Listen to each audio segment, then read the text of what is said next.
কাল সন্ধেবেলা চিনির ঠাম্মি আর ওর বাবা ঘুরতে গেছিলো জাস্ট স্কুটিতে বসে।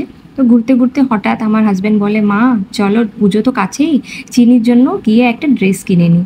তো ওরা চলে গেল ফার্স্ট ক্রাইতে। আর আমার মেয়ে তো যা দুষ্টু বাবা, ওকে নিয়ে মলে যাওয়া, কোনো শপে যাওয়া, ও একদম না ঝড়ের মতো সব কিছু দেখে এত এক্সাইটেড হয়ে যায় যে কি করব কেন কি লাস্ট আমরা ওকে গোরখপুর জুডিওতে নিয়ে গেছিলাম, মানে আমরা যখন গেছিলাম।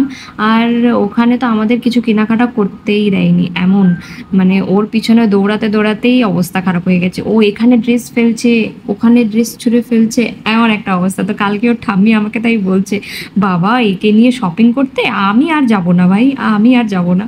তো আমি বললাম কেন মা? বলছে বাবা ওর পিছনে দৌড়াতে দৌড়াতে আমার কোমরটা বেশ ব্যথা হয়ে গেছে।